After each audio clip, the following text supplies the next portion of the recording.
Hey everybody, it's Charlie and welcome back to another episode of Let's Keep It Real. Today we're going to talk about, when you get paid and what's the next thing to do? Go get food, grocery shopping. But how exactly are we going to grocery shop? What are the right things for us to eat? What should we be eating? What's the percentages of carbs versus fibers versus everything else? We want to be healthy human beings and put things into our body that also affect how our mental health works and everything in between that. So we're going to be talking with a super dope dietitian named Ann, who's going to give us the 101 on how to be a healthier version of ourselves.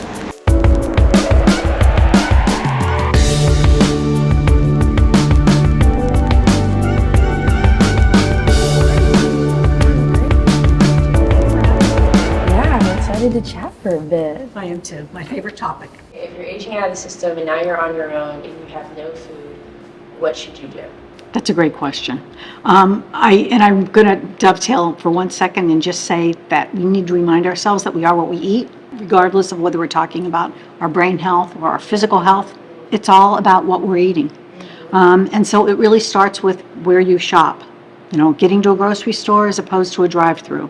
I call it the P's. Where are my plants and how do I match them to some protein? We know the less processed foods we eat these days, the better off our body's going to be, top to bottom. There's a fun book out by Michael Pollan, I don't know if you've heard of it, it's called Food Rules. Okay. He's the guy that coined the phrase, shop the perimeter of the grocery store.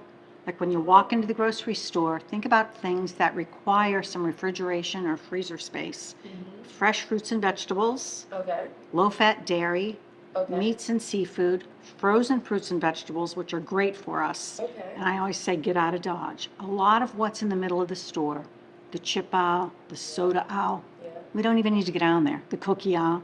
We really are better off looking at things that are fresher or fresh frozen, like fruits and veggies, which really help the budget.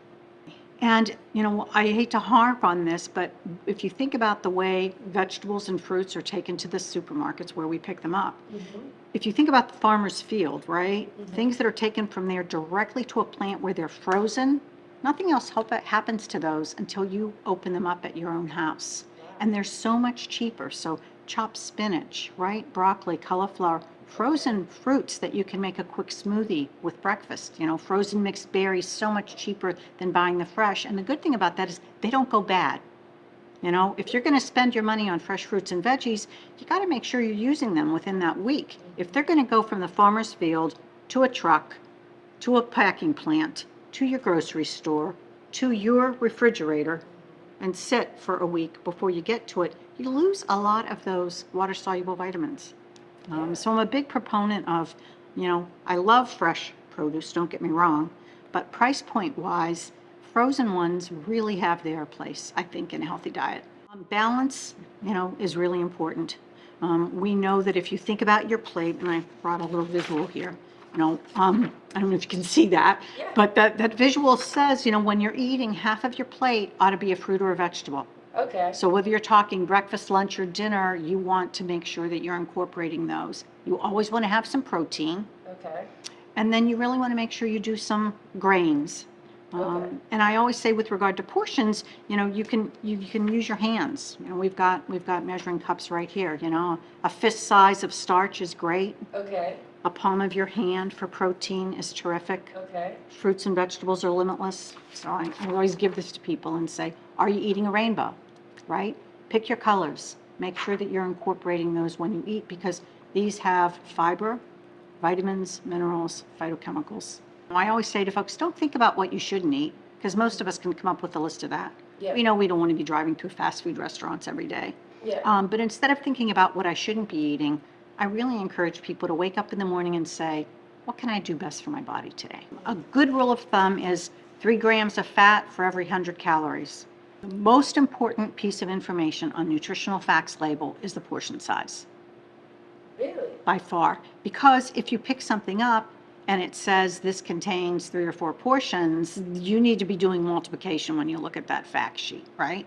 If it says a half a cup and you eat 2 cups, and you just look at the calories and the information from there, it doesn't help you. You've got to be able to multiply that. So you've got to look at the portion size first. And then it really depends on the person, right? If you have hypertension, if your blood pressure's on the edge, you want to look at the sodium.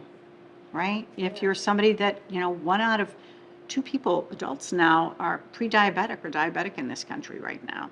So then you're going to look at those carbohydrates. So it really depends on the person. But in general, I encourage you to buy things that don't have labels on them, like fruits, veggies. So no labels. Yeah, I'm teasing about that, really. Here, y'all. No labels. I'm kind of teasing about that because there are a lot of things in packages that are great for us. High fiber cereals, rice, pastas, dried peas and beans, canned seafood, water packed tuna. I mean, there's a lot in those dry food aisles that are good for us. So I didn't mean to say don't go in the middle of the store. I just meant try to avoid the cookie, soda, chip aisle. We know that, people that eat breakfast tend to test better on exams mid-morning and mid-afternoon, are more productive. If we are not fueling our bodies, we're going to be more fatigued. We are what we eat. So I'm always saying to folks, you got to look at yourself, right? Top to bottom. Planning, as much as that sounds crazy, is really important. Eating well and taking care of our bodies really takes time and planning. If we're flying by the seat of our pants, we're going to end up going through drive-through restaurants, and we're going to go home and there's not much to eat there, so we're going to send out for a pizza. So it really does take planning. I usually encourage people to do that 80-20 or 90-10 rule. Like if 80% of the time or 90% of the time, I'm really focused on what does my body need to hum, and then 10% of the time, I'm incorporating whatever fun food I like. I'm not a big proponent of sodas in general. Okay. A couple of issues. Number one, we know that people that drink a lot of sodas actually interrupt their calcium and phosphate balance, so it can affect bone health if you're doing too much. Oh, wow.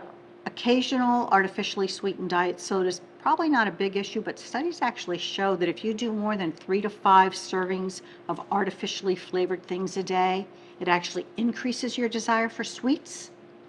And so studies looking at healthy weight for people, right, fake sugars, and we think part of it is that, you're putting in this great sweet taste into your body, but your body's not getting any energy for it. Hey guys, thank you so much for watching. If you liked what you saw in the content that we put out, please be sure to like and subscribe, and then we will catch you all in the next coming videos. Have an awesome rest of your day, and thanks for checking in with us.